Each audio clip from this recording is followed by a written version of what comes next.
Itu seperti saya rasakan waktu pertama kali kampanye di 2009.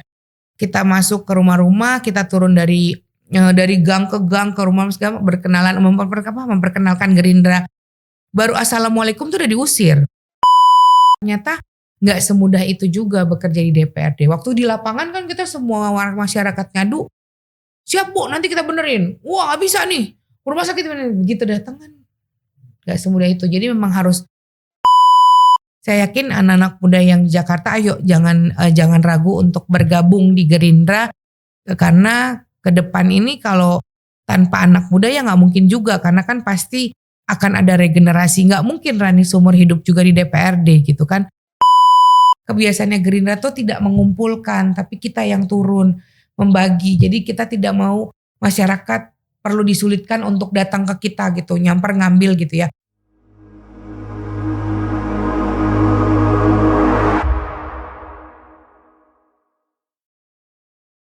Di baris depan pergerakan Gerindra Panci Perjuangan, berani berkorban bagi bangsa, tak berjuang. Selamat datang di FGD Jakarta, podcastnya fraksi Partai Gerindra untuk warga Jakarta. Terima kasih sudah bergabung sama kita di sore hari ini. Selamat datang Bu Rani Mauliani, Wakil Ketua DPRD DKI Jakarta yang juga Sekretaris DPD Gerindra DKI Jakarta. Siap. Tepuk tangan buat kita semua. Assalamualaikum. Bu Rani apa kabar? Baik. Alhamdulillah. Hari ini kita mau ngobrol-ngobrol nih terkait dengan Partai Gerindra. Gak berasa nih. Udah 18 tahun usia Partai Gerindra hari ini. Kau gak berasa, saya berasa. Iya sih udah 18 tahun. Masya Allah ya. Masya Allah itu dari kayak bayi, baru bayi gitu kan. Kemarin tiba-tiba sekarang udah lewat dari Sweet 17. Tuh, saya masih ingat pertama kali kenal Bu Rani itu dulu zaman masih di Ben Hill. Oh iya. 15-16 tahun yang lalu. Ya. Masih cupu. Iya. Gak berasa dan alhamdulillah perjalanan Partai Gerindra kita itu sudah mencapai titik yang kita inginkan, yaitu menjadikan Ketua Umum kita Pak Prabowo Subianto jadi presiden nih, di usia kita yang 18. Jadi kita mau ngobrol nih terkait dengan cerita-cerita Gerindra di Jakarta, apa sih kenangan-kenangan ataupun juga kesan dan pesannya nih selama ini di Partai Gerindra yang udah mau genap 18 tahun ini. Mungkin bisa cerita nih ke kita, Mpok. Iya pasti kalau kader-kader Gerindra yang sudah ikut dari awal Gerindra ini muncul ke dalam dunia perpolitikan Indonesia pasti sedikit banyak relate ya. Di tahun 2008 Gerindra lahir, 2009 pertama kali ikut kontestasi parlemen. Alhamdulillah DPR RI dapat 26 kursi, di DKI Jakarta di DPRD-nya dapat 6 kursi. Dia kok di pertama ikut kontestasi ya, ikut kompetisi parlemen segala macam, pemilihan legislatif langsung bisa punya satu fraksi. Karena syarat untuk satu fraksi itu 5 kursi. Dan alhamdulillah di kali pertama Gerindra dapat langsung 6 kursi. Jadi tidak perlu adanya bergabung dengan partai lain atau fraksi lain. Dan itu bisa dibilang jadi pendatang baru yang cukup mengagetkan dunia perpolitikan khususnya di DKI Jakarta. Karena benar-benar memang Gerindra lahir di 2008, 2009-nya udah ikut kontestasi dan berhasil meraih kursi. Dan itu untuk di dunia politik ya, di partai itu gak gampang. Karena kan partai di Indonesia dan di DKI sendiri ya jumlah partainya pada saat itu juga sudah cukup banyak, apalagi seiring dengan waktu makin tambah banyak, sedangkan suara yang harus diperebutkan tidak bertambah signifikan banyaknya gitu. Jadi semakin banyak partai yang merebutkan jumlah suara yang diperebutkannya jadi terlihat semakin sedikit gitu ya. Jadi kalau otomatis rasa persaingannya, rasa kontestasinya tuh benar-benar kuat lah ya, benar-benar keras gitu. Kita semua kerja keras dan alhamdulillah 2009 Gerindra 6 kursi, 2014 bisa tambah jadi 15 kursi, 2019 naik lagi 19 kursi, tapi di 2024 memang kita mengalami penurunan. Sebenarnya sih kalau dilihat memang dalam dunia partai politik yang terutama di DPRD di parlemen itu memang naik turun jumlah kursi hal yang biasa, tapi buat saya turunnya suara kursi di Gerindra di tahun 2024 ini harus jadi acuan untuk kedepannya baik. Tapi alhamdulillahnya karena ini agak anomali biasanya kan alhamdulillahnya di 2024 walaupun Gerindra DKI Jakarta turunnya sekitar 5 kursi, tapi ketua umum kita Pak Prabowo Subianto yang kita perjuangkan dari 2009 akhirnya bisa duduk di kursi menjadi RI 1 ya, jadi presiden Indonesia. Ini anomali. Biasanya kalau yang sebelum-sebelumnya partai-partai pemenang kursi presiden di DPRD DKI-nya udah pasti dengan partai yang sama. Jadi relate satu garis gitu ya. Tapi yang di kita kan cukup bisa dibilang anomali, yaitu tadi juga di presidennya dari kita, tapi DPR RI-nya juga bukan dari Gerindra dan DPRD-nya juga bukan Gerindra. Tapi itulah di situ menurut saya tantangan dan satu challenge gitu ya buat Gerindra untuk bisa terus bertahan secara istiqomah dengan visi misinya, bekerja untuk rakyat dan bersama rakyat terus bisa dijalankan meskipun kita terbiasa, ya itu tadi mungkin karena modal kita terbiasa terkalahkan.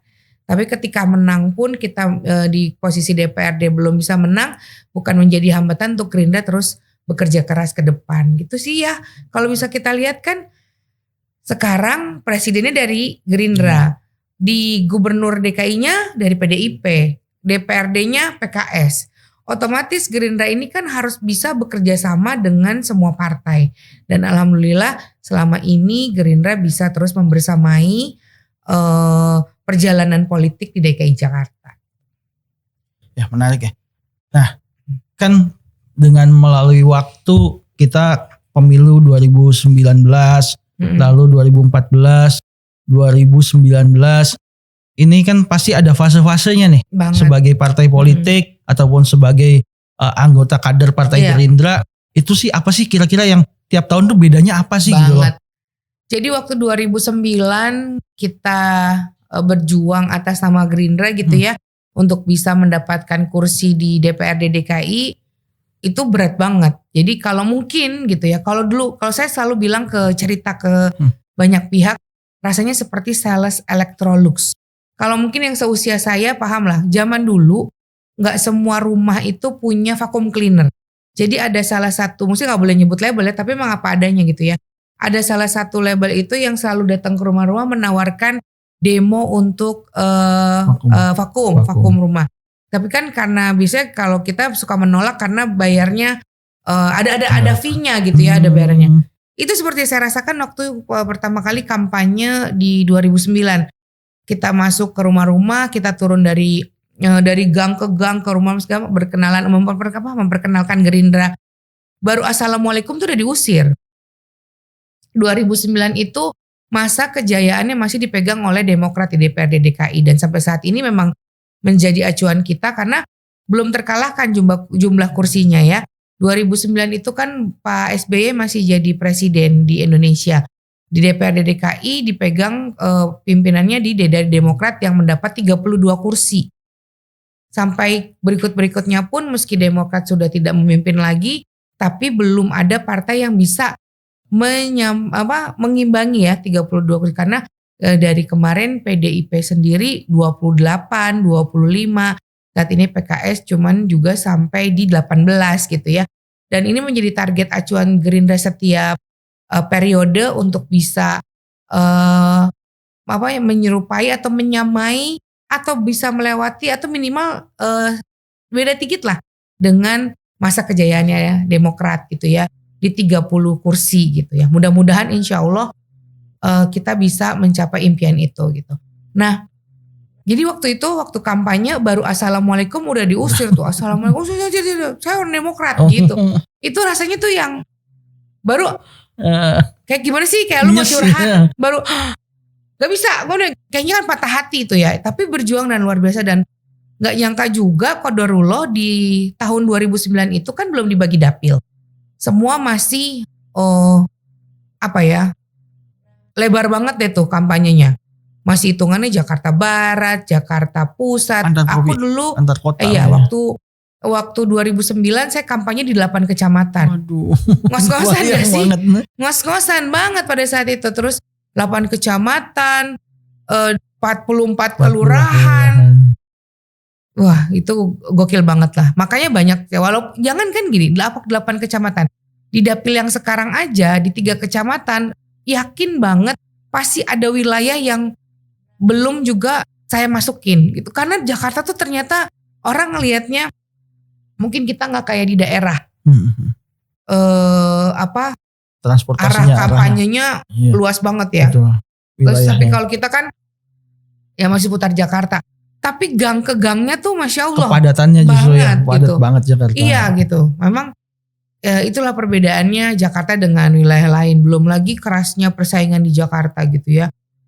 Bisa di sini lagi kampanye, belah sono kampanye apa gitu ya. Bisa segitu gitu. Tapi ya alhamdulillah karena di Gerindra tuh kenapa membuat jadi saya memilih Partai Gerindra. Maksudnya gini, di Gerindra tuh kita kan dididiknya tuh lebih ke mental. Ya kan, perjuangan Bapak mau jadi presiden yang berapa kali itu berarti 3 kali kampanye ya. 3 kali kampanye terkalahkan. Kita tuh selalu all out. Tapi setiap terkalahkan nggak boleh patah semangat bangun. Jadi mungkin di Gerindra kami kader-kadernya tuh ditempanya di mental gitu ya. Jadi membuat kita tuh yang terbiasa untuk bisa menyesuaikan diri dan selalu berkoordinasi dan bekerja sama dengan partai lain. Jadi selalu Bapak tuh kan kalau kita lihat nggak pernah menganggap partai lain tuh jadi kayak rival, ya kan? Walaupun pada harafiahnya kita tuh rebutan suara, ya. Tapi tetap kita berusaha untuk berbuat dengan cara yang baik. Menurut saya baik banget, sering banget dikerjain ya, maksudnya sering banget ya. Tapi di dalam kampanye ada gejolak, ada dinamika itu mah biasa ya. Maksudnya ya kalau kampanye dana dibawa kabur kayak gitu kan. Memang itu terjadi, it's happen. Tapi di Gerindra tuh kita nggak boleh ibaratnya ribut di situ gitu. Jadi tetap harus fight and fight. Idan juga tahu lah. Perjuangan di Gerindra waktu zaman DPD-nya masih di Ben Hill sampai di mana kan suasananya juga ngeliatnya sudah berubah ya. Apalagi kalau sekarang kan juga sudah semakin banyak pendatang baru. Dan kalau sekarang Gerindra banyak dicari, banyak orang yang masuk Gerindra gitu. Kalau dulu orang selalu nanya, Gerindra apa? Partai apa? Lambangnya apa? Gitu ya. Jadi waktu saya datang apa? Cuman karena mungkin waktu itu Gerindra masuk dengan memperkenalkan partai dengan cara yang sederhana. Karena kita kalau dipikir baju partai kita aja gak kayak partai lain. Gak banyak ornamen. Ya kan? Baju partai kita kan kalau sekarang kadang sama pramugari Superjet. Iya gak sih? Sama kayak Susi Gengki, ya gak? Kan karena ternyata warna itu kan sederhana tapi diminati gitu. Dan ya itulah perjalanan Gerindra kalau saya ngeliatnya luar biasa. Belum lagi kan kader-kader di Gerindra juga ditempanya dididik di cara semi militer.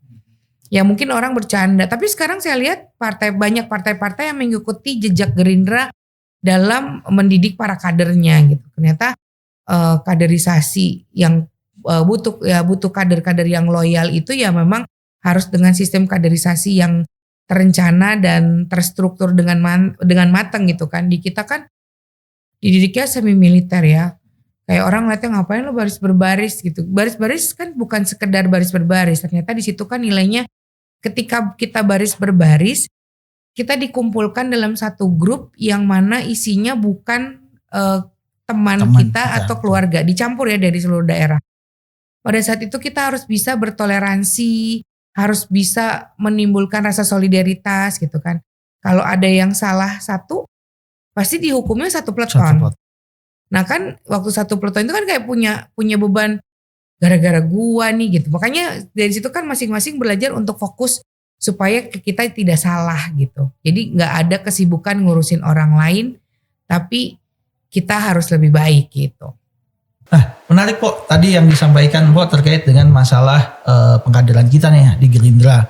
Kan banyak orang yang kemudian zaman kita dulu pendidikannya nyinyir. Kok main tentara-tentaraan gitu ya. Apaan tuh baris iya, karena gue betul. ada bahasanya yang paling gue dengar, apaan ngapain lu baris berbaris gitu.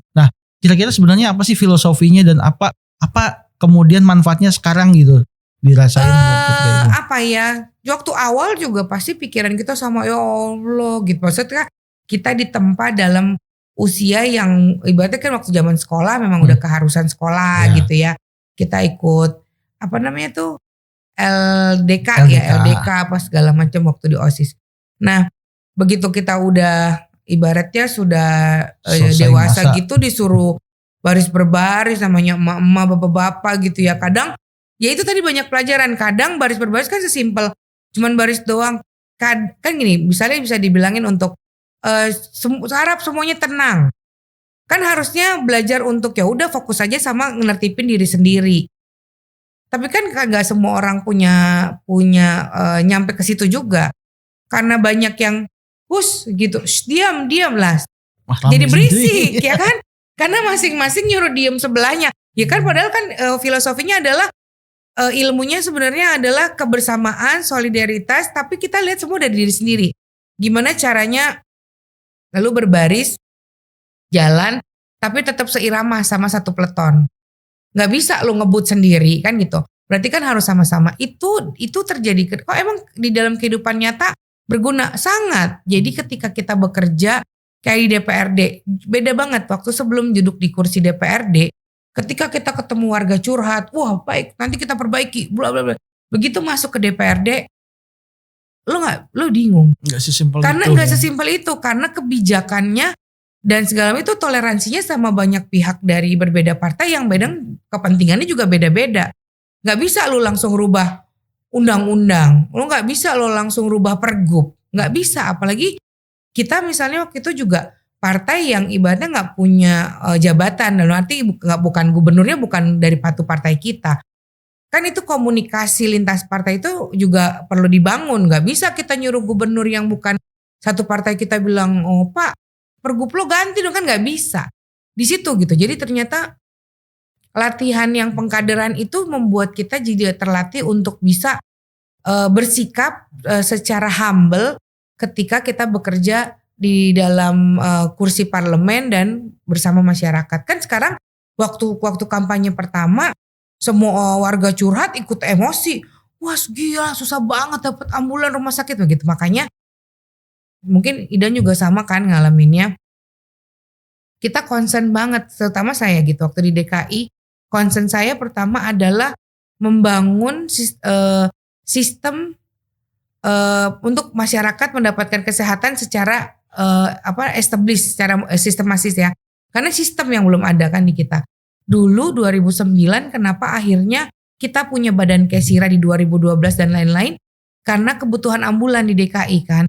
DKI dulu punya ambulan, tapi belum mudah diakses masyarakat seperti ya, sekarang. Betul. Sekarang kan udah punya 118, 119, itu juga berkat perjuangan kita terus untuk mendorong dinas kesehatan melalui juga Pemprov perbaiki sistem ambulan gawat darurat. Iya, ambulan gawat darurat mereka yang bisa diakses seluruh masyarakat. Dan alhamdulillah tapi sampai sekarang juga ambulan Gerindra kan peminatnya banyak banget. Betul. Karena kita yang pertama kali meluncurkan ambulan gratis kan di DKI Jakarta untuk warga DKI. Dan bahkan kita punya mobil ambulan semua juga udah pada anjay karena dipinjam untuk keluar kota untuk mobil jenazah dan lain-lain. Itu perjuangannya tahu lah ya, itu salah satunya tuh yang kehadiran Gerindra saya yakin bisa mewarnai juga perjalanan DKI Jakarta bisa sampai sekarang gitu. Dan waktu ambulan kita kan bersama kerjanya tuh sama rakyat gitu. Waktu itu kan semuanya yang nanti kita begitu masuk dalam bleb Gak bisa. Nggak sesimpel itu ya. Gak sesimpel itu. Contoh 2000 berapa ya Rani? 2000 kayaknya periode kedua. Rani masuk di Bapemperda. Enggak, masih periode pertama. Ikut di Balekda, dulu namanya Balekda. Dulu sempat kita kan ada setiap tahun kan setiap fraksi punya Prolekda. Mau apa sih? Lo mau yang mau diatur apa? Mau dibikin perda apa aja? Saya pernah sempat dijadikan koordinator untuk perda laktasi. Enggak, bukan perda laktasi dulu, perda nikah siri. Karena banyak masukan aspirasi masyarakat. Itu berdebat di Balekda juga luar biasa. Karena isinya kan ini kan bicara bukan isinya kan perempuan dan laki-laki gitu ya. Sebenarnya di dalam perda itu keinginannya adalah bukan mengatur tentang nikah sirihnya, bukan. Tapi kayak nikah sirih kan memang diizinkan syariatnya segala macam, bukan itu. Tapi kita mau mengatur korban nikah sirih karena waktu itu banyak aduan perlindungannya. Iya, perlindungan. Karena biasanya kan yang dirugikan dari korban nikah siri kan perempuan. Banyak di satu wilayah yang terutama yang untuk dinikahi siri oleh warga negara asing. Jadi kan ketika dinikahi siri sama warga negara asing, ketika si warga negara ini kembali ke negara yang tidak kembali, yang korban kan berarti kan orang Indonesianya, warga kita. Banyak yang akhirnya turun menjadi menjual diri, menjadi PSK. Terus bahkan sampai ada yang sakit jiwa. Itu udah korban ya. Berarti cuma mau diatur, maksudnya misalnya gini. Waktu itu tuh aspirasinya adalah kalau si orang ini mau pulang ke negaranya, boleh, tapi tinggalkan dulu sejumlah uang. Walaupun uang ini tidak bisa untuk seumur hidup, tapi minimal jaminan si perempuan ini bisa punya harapan hidup ke depan. Maksudnya dia mau jualan, dia mau beli susu anaknya tetap ada. Kalau kayak gitu kan orang nikah siri, terus sampai punya anak, terus dia pulang, gak bertanggung jawab, yang korban kan ini. Terus anak-anak yang jadi korban juga. Ya kan banyak yang akhirnya terlantar, banyak yang ditaruh di panti asuhan, banyak lah. Itu yang mau kita atur, tapi ditolak. Ya karena kita waktu itu jumlah perempuannya kan, walaupun sampai sekarang jumlah perempuan di DPRD DKI belum mencapai 30%, itu emang rada sulit ya. Gak tahu kajiannya masih gimana. Itu ditolak, karena ya itu tadi. Kan ya nikah siri ini kan melibatkan perempuan dan laki-laki. Kita perempuan minta hak kita beri perlindungan di situ, tapi kan ya nggak bisa. Jadi akhirnya perda itu kan dieliminate gitu, nggak jalan. Itu inget banget kok sampai berdebat gitu yang wah itu maksudnya kita ngelihat dari segi perempuan-perempuan yang akhirnya setelah dinikahi warga negara negara asing lah apa segala macam. Terus mereka mengembalikan anak mereka dititip ke orang tuanya. Tadi kan orang tuanya berpikir dulu ya waktu itu kan masih di periode pertama tuh masih mindsetnya tuh kalau menikah dengan orang asing berarti tajirun gitu. Keren, ya nggak? Iya, tapi kok pasti tinggal pulang nggak balik-balik ya bukan tajirun ya kan? Itu yang kejadiannya seperti itu. Terus yang kedua pernah juga perihal perda laktasi. Simpel sih ngeliatnya laktasi. Sebenarnya bukan laktasinya gini, karena kita waktu itu banyak ada keprihatinan dari para ibu-ibu bekerja. Kan kebanyakan perkantoran di DKI Jakarta kan bentuknya masih kubikel. Mereka kan harus mompa ASI gitu. Biasanya kalau nggak ada ruang laktasi kan kalau di kubikel itu kan nggak mungkin. Memang dengan sedikit semakin majunya saat ini semakin banyak kayak apron untuk laktasi udah makin maju. Tapi kan waktu tahun itu 2009 belum ada seperti itu. Kayak pompa ASI aja mungkin belum berbagai merek, bukan mudah. Sekarang kan bisa sambil jalan-jalan yang portable segala macam. Nah, ruang laktasinya kita mau atur karena akhirnya banyak para ibu-ibu muda ini yang harus bekerja tapi punya anak di rumah, mereka harus pompa ASI-nya di toilet. Dan itu kan gak higienis. Ya kan, terus ada bahkan mall itu masih kami udah diperbaiki mungkin ya. Mall terkenal juga ruang laktasinya tuh kayak gudang. Lo tahu nggak namanya ruang laktasi, ruang ganti popok bayi dan lain-lain. Waktu kita ngegantiin si popok bayi dan itu kan effort ya nggak, ngediamin bayinya itu pasti ibunya dalam kondisi tekanan, keringetan segala macam. Bayangin kalau ruangnya panas kayak gudang, itu kayaknya udah pengen ngejerit ya nggak? Itu bikin kita jadi kayak setengah gila, makanya ada baby blues itu kan namanya ibu. Makanya kalau ibu setelah melahirkan kan harus dijaga moodnya supaya tidak baby blues. Itu karena pressure-nya tuh luar biasa. Kita mau gantiin popok anak terus tapi anaknya dalam kondisi jerit-jerit, itu juga kan tekanan kita. Waktu itu kita mau atur ruang laktasi supaya ada aturan. Di setiap perkantoran atau fasilitas umum ada ruang laktasi dengan luas sekian, dengan fasilitas sekian. Karena kita lihat di Singapura dan di luar negeri gitu ya, ruang laktasi untuk para ibunya tuh pas kita masuk adem. Yes gitu. Terus tersedia, mau bikin susu ada air panasnya. Diapers gak bawa, ada diapers tersedia. Tisu basah, maksudnya kepedulian terhadap, kan sekarang gak bisa juga nyalain yaudah kalau gitu lo ngurusannya kan di rumah, gak bisa. Sekarang perempuan bekerja udah umum. Ya kan semuanya bekerja juga bukan lagi gaya-gayaan tapi memang bertahan hidup. Ya sekarang kan tinggal minta di haknya perempuan aja difasilitasi. Kebetulan Rani itu selalu dapat aspirasinya dari para perempuan gitu. Tapi itu akhirnya di take down juga, nggak bisa dibikin perda. Karena support kita kalau di voting, karena jumlah perempuan di DPRD-nya nggak banyak, ketika voting kita pasti kalah.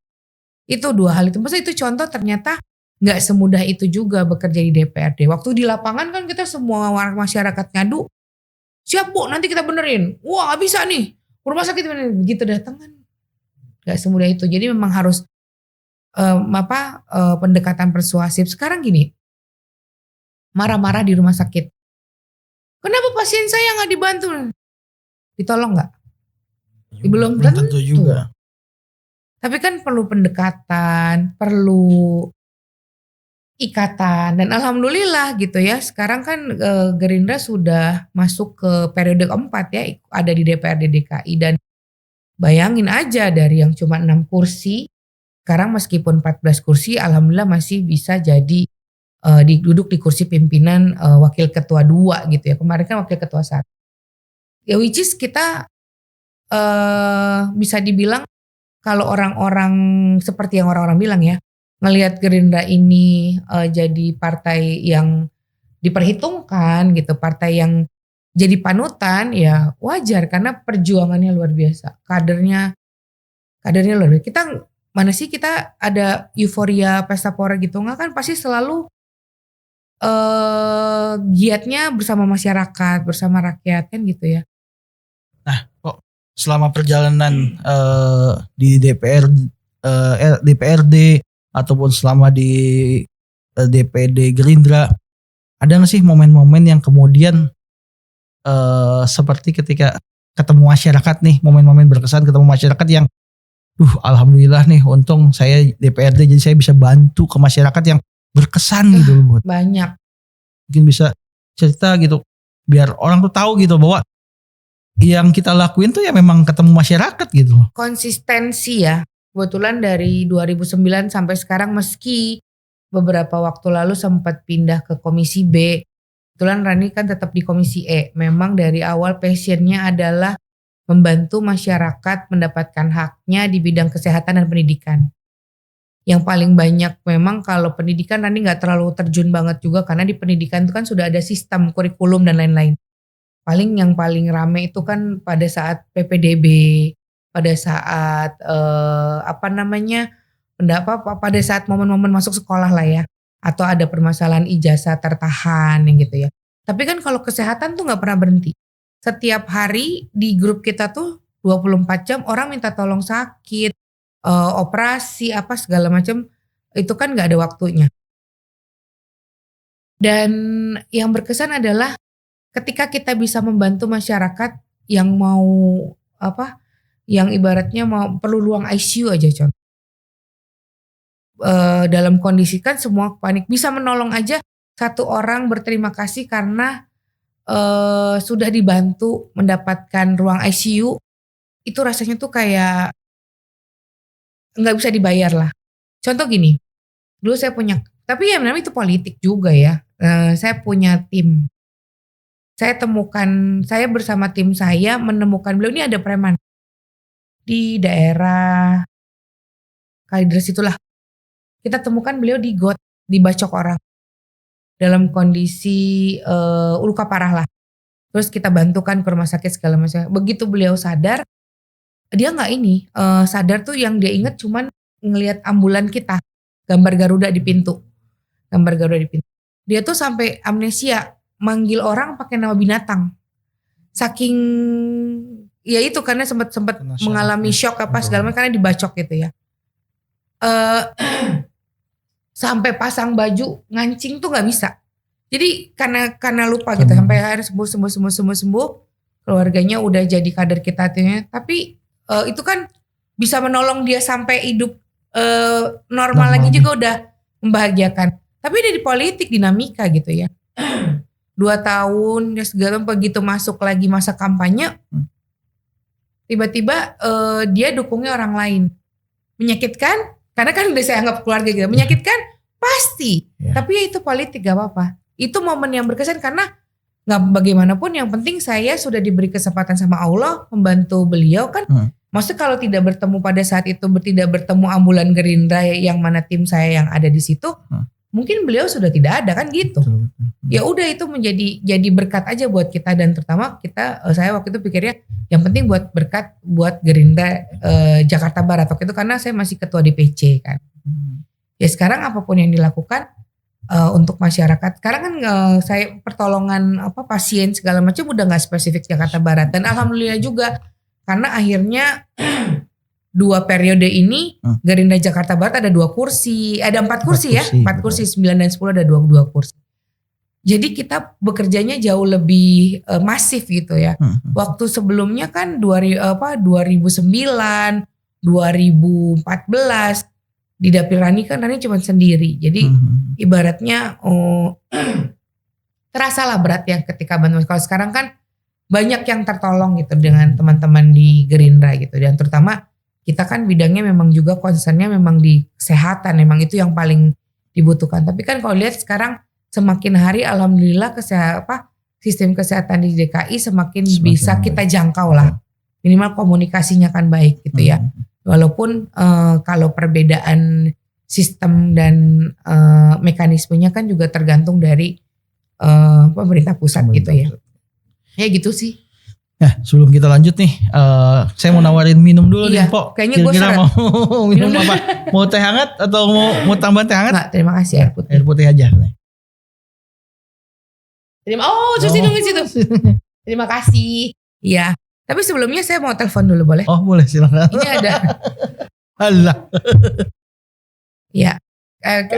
Pilihannya cuma teh sama kopi doang. Oh ya udah nggak usah. Boleh air putih hangat mungkin tambahan. Enggak, ini ada kok, thank you. Ini Nokia mau?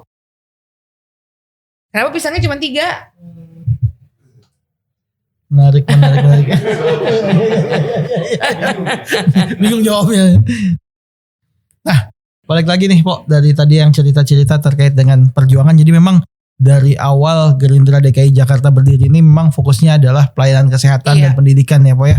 Itu yang selama ini konsisten kita bangun. Dan alhamdulillah itu berasa nih. Selama ini kita kan selalu sering tuh ikut kontestasi eksekutif misalnya. Dan Gerindra itu motor penggeraknya itu karena kita selama ini kan pelayanan masyarakat. Nah ini juga yang kemudian berkembang. Apalagi sekarang kita bisa dibilang sebagai partai pemerintah nih Pok. Nah kita pengen tahu nih. Kalau dulu kan kita nih selalu oposisi. Sekarang begitu pemerintahan kita pemerintah, bedanya apa sih Pok? Apa yang dirasain gitu?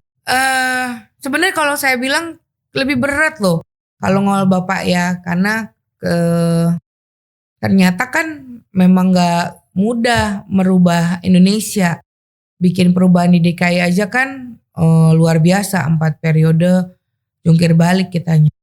Apalagi Bapak gitu kan harus merubah Indonesia yang mana perubahan-perubahan yang sudah sistem-sistem yang sudah harus dirubah gitu ya.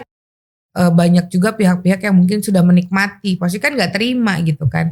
Dan gak gampang lah pastinya. Dan cuman yang pasti sekarang gini, yang sekarang tuh dibilang mudah ya mudah, dibilang berat ya berat gitu. Karena kita kan pemerintahnya presidennya dari Pak Prabowo. Tapi kan dari gubernurnya, dari ketua DPRD-nya bukan dari kita. Otomatis kan kita harus menjaga komunikasi dengan baik supaya tetap bisa Pemprov DKI juga bersama dengan pemerintah pusat gitu.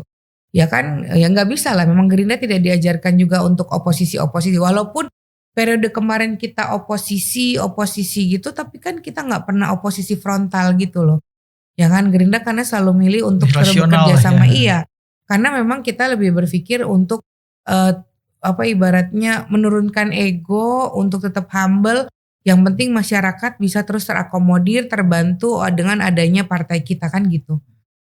Nah, terkait dengan yang tadi disampaikan kan ya sudah sedikit menjawab sih terkait dengan gimana sih kita hubungan kita nih dengan eksekutif, karena gimana pun kalau di Jakarta nih kita kan jatuhnya di luar pemerintahan lah gitu.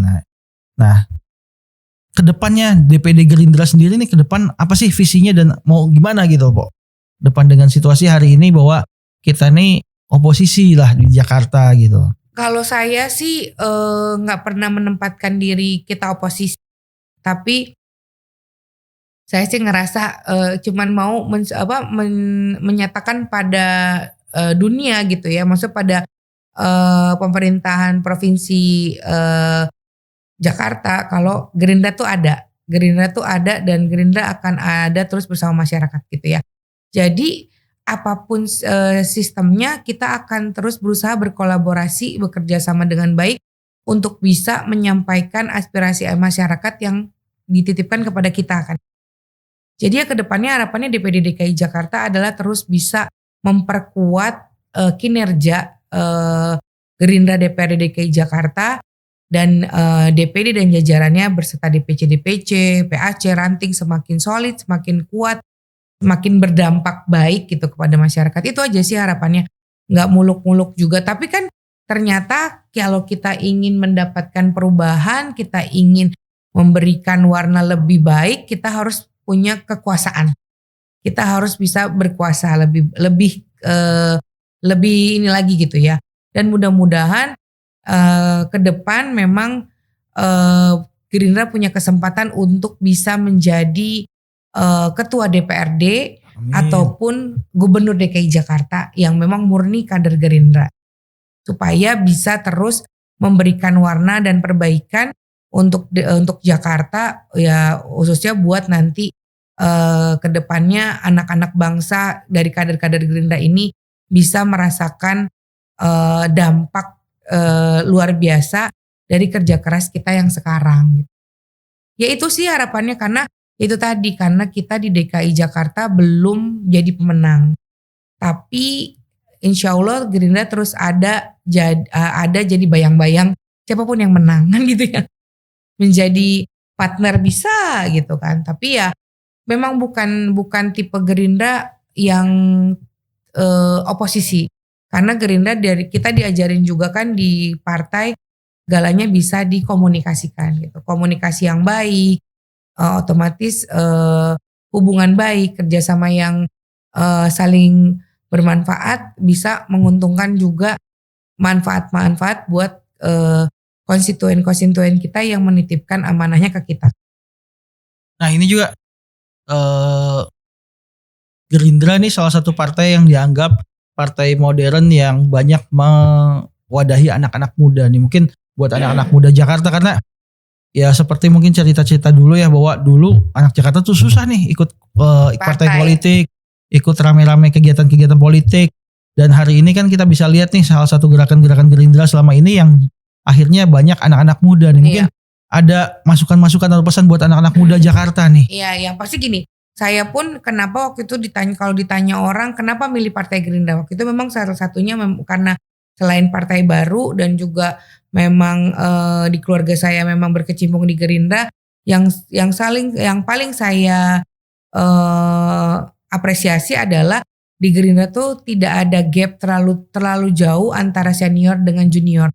Jadi kan di Gerindra juga banyak politisi-politisi yang sudah piawai ya, yang sudah kawakan dan luar biasa sepak terjangnya, dengan kita-kita yang mungkin masih newcomers gitu, masih baru dalam dunia politik. Dan itu diskusinya tuh bisa santai, bisa nyambung, ketemu tanpa ada gap yang lu anak bawang, lu tuh siapa gitu loh. Jadi terbuka. Makanya di Gerindra tuh nggak ada, kadang kan kalau kita masuk partai pas masuk gini, wah senior semua Senior kan semua. insecure ya.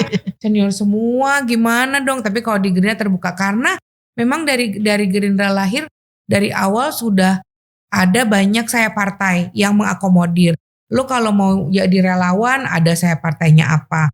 Lu isinya anak muda semua yang bergerak saya partainya apa. Ini para perempuan pun sampai diakomodir. Semua agama pun ada masing-masing komunitasnya gitu. Jadi feel free gitu loh, nyaman aja masuk ke Gerindra. Jadi saya yakin mungkin itu yang menjadi pilihan anak muda yang Gerindra aja karena umur teman sepantaran gue ada nih gitu Gerindra aja mau masuk kepeduliannya terhadap perempuan pun ada nih grupnya gitu ya. Mungkin itu dan harapannya sih semoga Pak anak muda yang di Jakarta khususnya saat ini nggak takut lagi terhadap politik gitu ya. Kita perlu melek politik juga. Dulu saya waktu kecemplung nggak sengaja di politik dulu waktu pas kalau ngomong gini, gue nggak ngerti politik, gue nggak tahu lah gitu.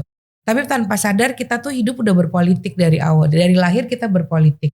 Waktu mau minta susu belum bisa ngomong, kan gimana caranya? Ya lu politik, lu nangis, walaupun nangisnya bohongan.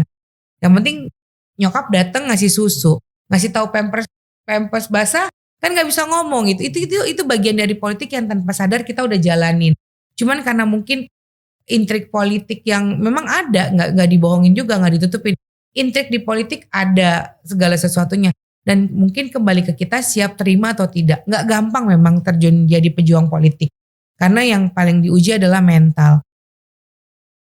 Gimana ya? Kayak sekarang kan kalau di sosial media mulut netizen ya nggak, yang paling berat ya.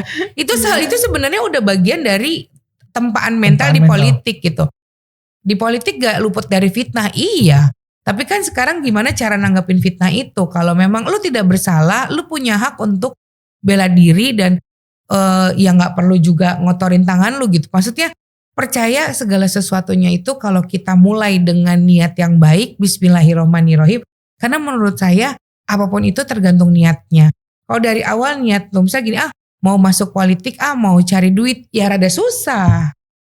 Karena kan politik, kedampingin susah. Ada sih, memang banyak celah untuk jadi tukang olah. Pasti ada jalan. Tapi kan itu gak akan abadi rezekinya. Tapi kalau di politik untuk gue mau damping, emang saya pengen mengabdikan diri, mau membantu masyarakat untuk bisa mendapatkan hak mereka. Misalnya ketika mereka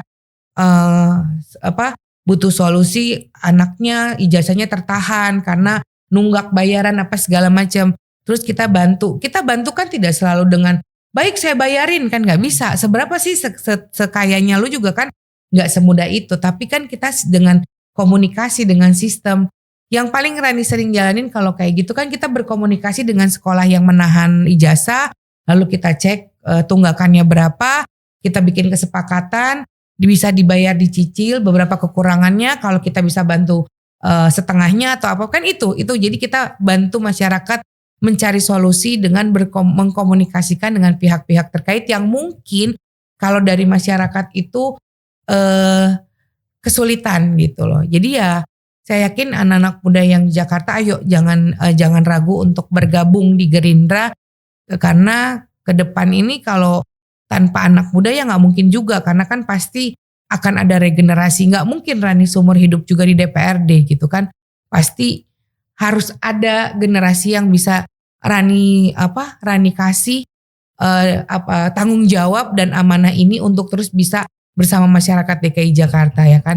Ya masa iya sampai nini gitu kan di DPRD ngurusin warga terus kapan ngurusin anaknya gitu ya. Tapi ya insya Allah kan tapi memang gini, saya nggak pernah bercita-cita sih memang untuk dari DPRD mau jadi ini enggak, karena memang murni sangat menikmati bekerja bersama masyarakat dan di DPRD inilah terasa bekerja bersama warga dan masyarakatnya itu lebih terasa dibanding di DPR RI kalau menurut saya, karena di DPR RI itu kan ruang pemilihannya juga luas banget, ketemu warganya juga nggak sesering kita di DPRD. Kita kalau sekarang uang listrik aja kan tinggal WhatsApp. Bu, ojin dong bantuin belum bayar listrik. Sedekat itu gitu ya. Tapi kan ya itu kan kalau datang ke kantor DPRD aja kan kayaknya lebih gampang kalau DPR RI kan berlapis gitu ya. Itu sih yang membuat kayaknya saya memang nggak terlalu tinggi, tapi itu mah ikut qadarullah dan ikut arahan partai aja ya. Tapi kalau di DPRD tuh memang kalau kita ingin berbuat untuk masyarakat ya di DPRD tempatnya, karena sangat-sangat sedekat itu gitu kita sama warga. Bu, kan tadi kan cerita tentang bahwa ini prosesnya panjang ya, dari mulai 2009. Kalau di awal dulu sebetulnya orang tua tuh ngizinin gak sih Bu ikut politik? Karena kan mungkin zaman dulu, kalau saya rasa dulu orang tua saya tuh ketika saya bilang saya mau ikut partai politik, orang tuh udah ya lu nanti gini gitu. Iya takut betul. Anaknya kena fitnah. Iya betul gitu. Mending fitness gitu kan. Mending lo fitness gitu ya. Alhamdulillah sih 2009 orang tua saya support.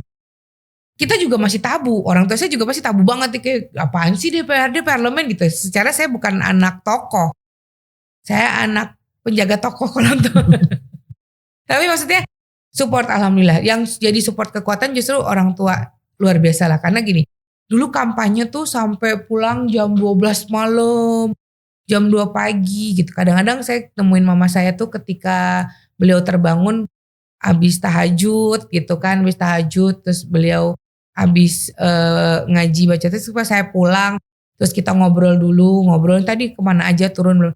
Jadi waktu 2009 karena belum tahu apa-apa gitu, saking takutnya warga marah gitu ya, dijabanin tuh mau nongkrong sama Pak RT sampai jam 12 malam kayak gitu-gitu ya.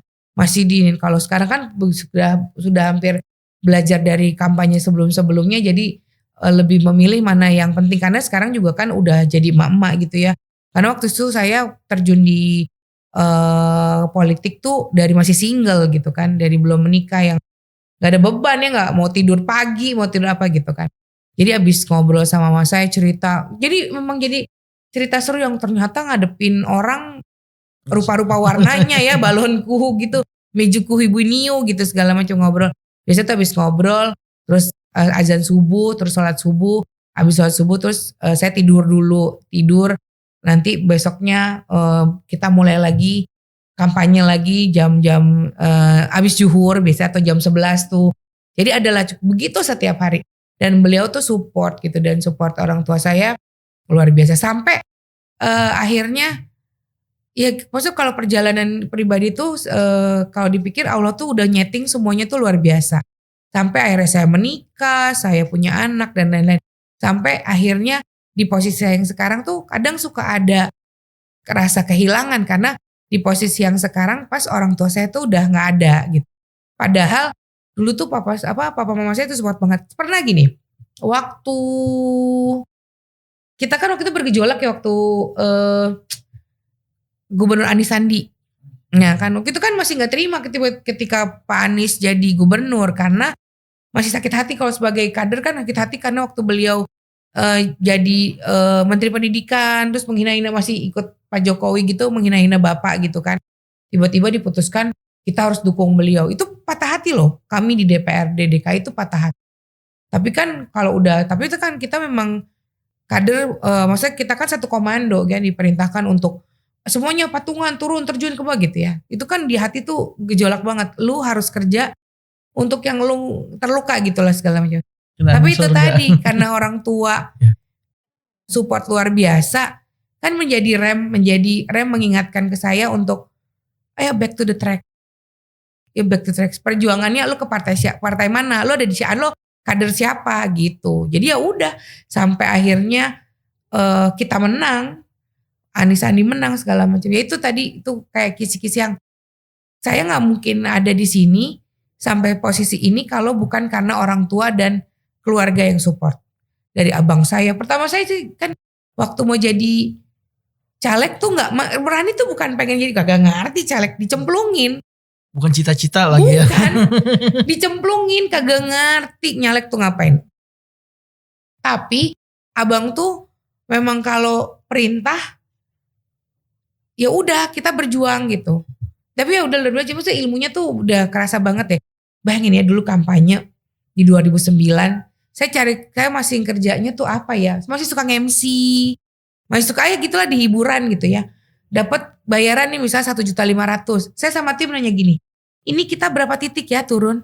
Oh bisa teh, 4 titik. Oke 4 titik. Diem lagi, cari duit dulu gitu. Masya Allah. Makanya pas ngelihat Gerindra di 18 tahun tuh ada rasa luar biasa lah. Gak bisa diceritain sama orang-orang karena memang ngerasain dari nol. Kan saya gabung di Gerindra tuh kan di Satria dulu ya. Di relawan kan. Dulu banjirnya kan parah banget ya Jakarta Barat. Karena soal kita dulu saya kalau kan gini di Cengkareng kalau banjir tempat pengungsiannya di dalam. Ikan nggak bisa kita bantuan nggak mungkin ngelewatin banjir. Pakai sampan kan. Tapi sampan akhirnya kita pakai sampannya buat bawa bantuan makanan. Kitanya jalan itu segini. Saya jalan tuh begini. Lagi jalan ngobrol tikus lewat. Oke. Lewat lapang iya, gitu. Dan kan kita harus begini dan ada yang megang kayu kiri kanan kan takut jeblos tiba-tiba got gitu kan udah.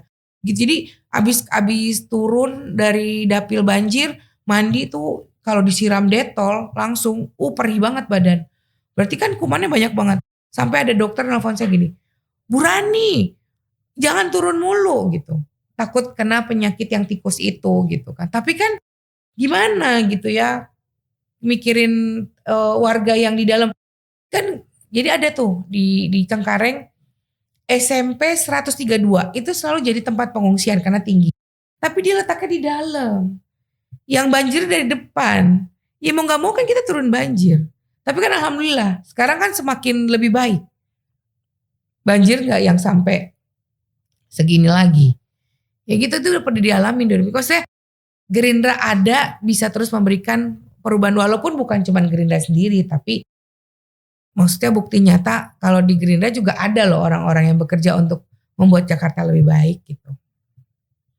Jadi refleksi diri ya gitu. Ketika dulu awal-awal seperti ini, sekarang udah di titik ini nih. Dan kalau ngumpul sama teman-teman gue tuh semua pada nggak nyangka aja gitu. Ya jangan gue bilang jangan gue apalagi nggak nyangka di titik ini. Dulu gue tuh anti banget politik. Orang ngomongin apaan sih lo? Gue nonton berita aja kagak pernah. Demi Allah sampai sekarang gue gak pernah nonton TV. Gue baca berita pas kan dibuka IG gitu. TV gue di kamar tuh HBO Family. Gue nonton film kartun. Bodoh amat. Kalau film kartun kan receh ya ketawanya ya. Cengengesan aneh lah lo apain sih. Lo ngeliat Tom and Jerry kan gak selesai-selesai ribut ya. Ya kan. Yang dipentung di sini keluar di sono gitu kan. Apalagi nonton Shaun the Sheep. Dia ngomong apaan. Gugaga. Tapi lo ketawa. Kenapa kan. Soalnya segitu loh. Pejuang politik tuh antara waras sama gak waras tipis. Ya jadi ya udah itu maksudnya gak nyangka aja. Tapi kalau lu udah jalan bismillahirrahmanirrahim support orang-orang sekitar ya udah enjoy aja sih. Gitu. Ya sama lah. Kayak masih udah. Ya. Ya memang ya semua asam garamnya tuh udah dirasain lah gitu ya. Artinya selama kita memperjuangkan awal Gerindra, memperjuangkan Pak Prabowo, kemudian dibully ketika kita kalah dijauhin orang. Ada orang mikir gini, kesannya kita ketemu banget gitu sama Pak Prabowo ya kan, tiap hari gitu ya, atau disapa gitu. Enggak, tapi kalau kita udah udah ngeklik, udah feel belonging, udah ini gitu kan, itu mungkin namanya kayak kita ini aja cinta sama grup band ya, grupis. Ya elah gitu kan kayak pencinta. Gak tiap hari tapi kita. Bang Roma coba kalau tanya gini kenapa lu suka Roma ya nggak tahu kan gitu ya. Ya itu gitu. Cuman ya udah jadi kita rela berjuang lah walaupun orang kadang-kadang kayak kan gitu. Oh bilang dong presiden lo lah aku ketemu aja. Tapi oh iya baik tadi saya sampaikan. Padahal kita mau nyampeinnya aja susah kan. Tapi ya itu tadi yang penting kita terus bisa menjaga nama baik partai kan gitu ya. Tetap menjaga marwah Gerindranya supaya mudah-mudahan visi misinya tetap istiqomah. Gak gini partai itu kan semakin berkembang kan banyak yang namanya gula-gula gitu. Kalau udah manis waktu berjuang pertama diusir-usir gak ada yang mau tahu ya gak. Maaf gitu ya Allah. Gue bilang ya Allah begini rasanya diusir begitu loh. Maaf baru assalamualaikum baru napas gitu. Tapi terus kalau sekarang Gerindra ya gitu. Wah, semua pengen menghadap ada ya. Ada semut ya. Dikit-dikit pengen ketemu menghadap ya. Kenapa pengen menghadap? Padahal gue tanya gitu, kalau mau menghadap ilahi gimana? Ya, ya gitulah kan pasti ikut ngerasain lah di. Kira mudah-mudahan sih ke depan ya kalau turun naik dinamika, tapi mudah-mudahan nggak yang drop terjun bebas gitu ya, tapi tetap bisa.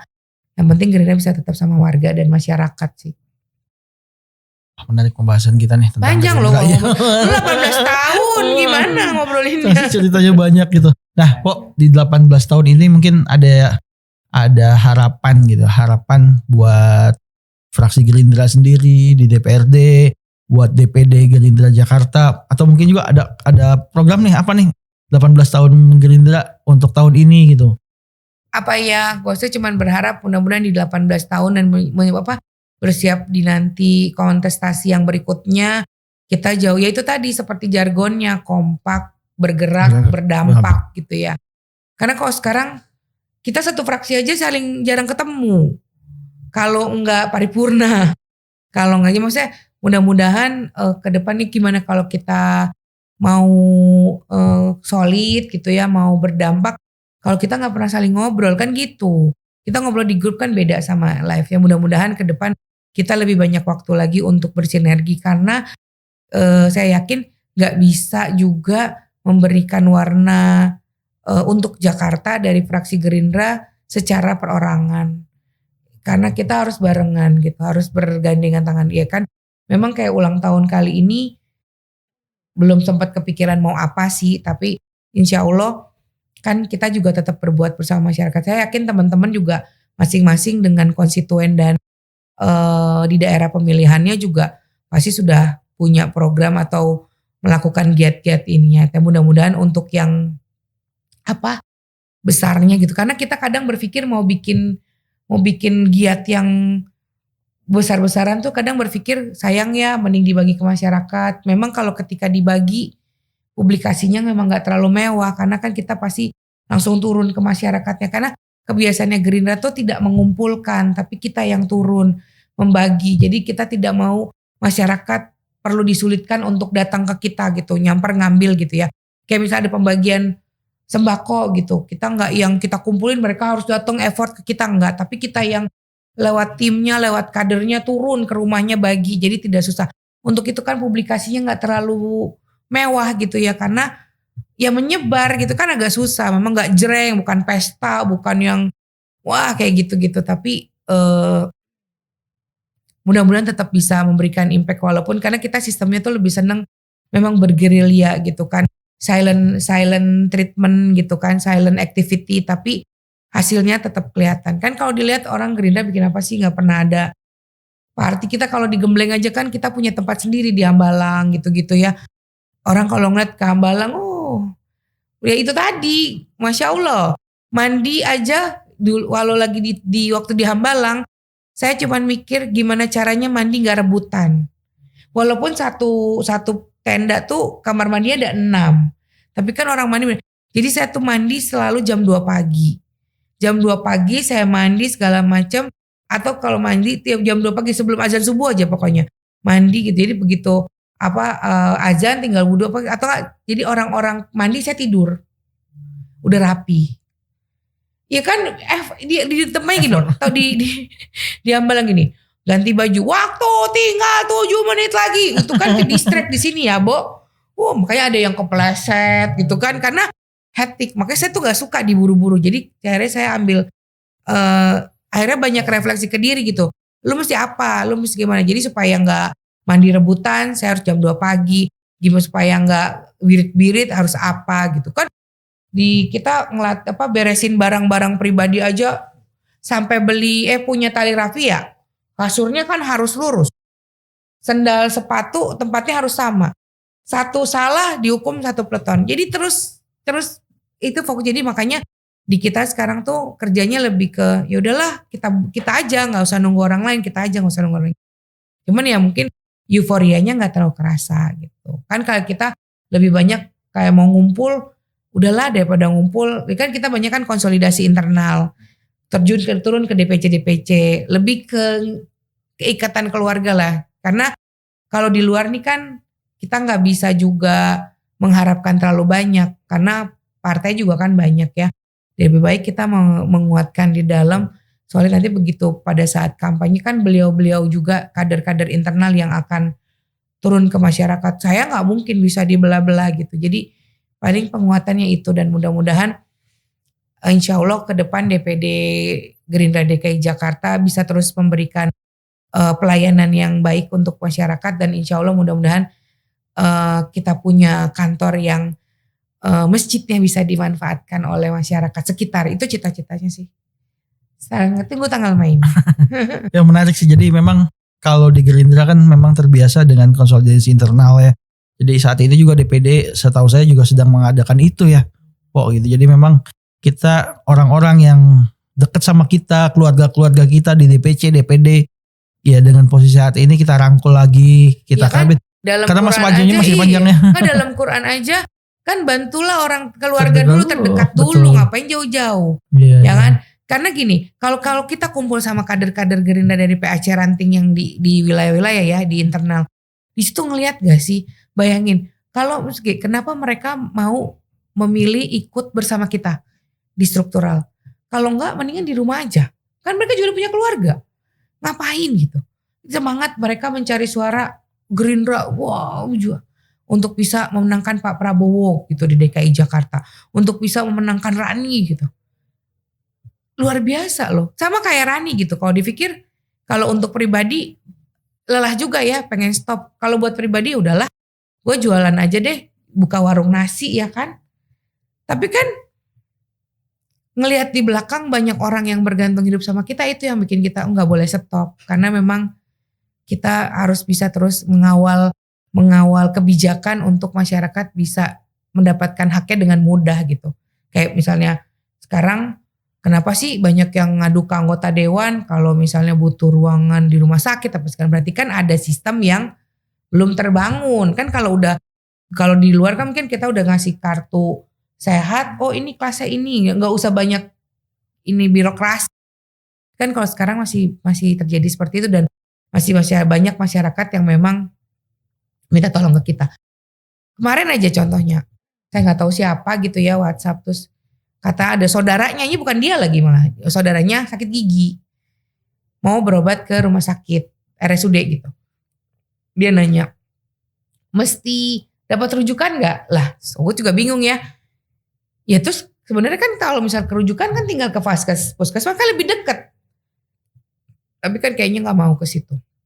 Udah Rani bilang ya udah, siapa kirim aja data pasiennya, datang aja ke rumah sakit, nanti kendala info ke saya. Dia pas sampai rumah sakit dia bilang, ternyata Bu harus rujukan gitu. Sebenarnya kan dia tinggal ambil rujukannya, nggak susah gitu. Cuman yaudah kalau lagi sakit gigi kali saudaranya udah stres. Dia bilang minta tolong karena kita punya komunikasi yang baik.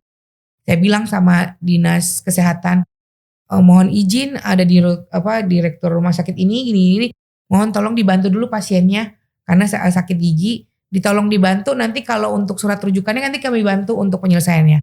Karena udah sampai rumah sakit kan, kasihan kalau dibolak-balik. Karena hubungan yang baik alhamdulillah tertangani dengan baik kan. Kan maksudnya, dan ngebangun itu tuh trust ya. 18 tahun. 18 tahun luar biasa. Kalau sekarang udah kayak anak-anak udah masuk kuliah ya. Udah mau masuk kuliah, bayangin tuh dari lahir ya Allah.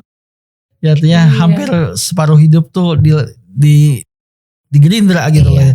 Hampir separuh hidup tuh di Gerindra dan melayani masyarakat lah gitu. Jadi ya merinding sih kalau misalnya inget cerita-cerita dulu gimana kita mau mulai, dan tentunya cerita-cerita melayani masyarakat gitu. Dari anak pang sampai soleha. Rambut saya warna-warni ya. Di Gerindra dari mau pink, merah, ungu, hijau ada. Betul dulu. Tapi saya mengalami dan tahu ceritanya.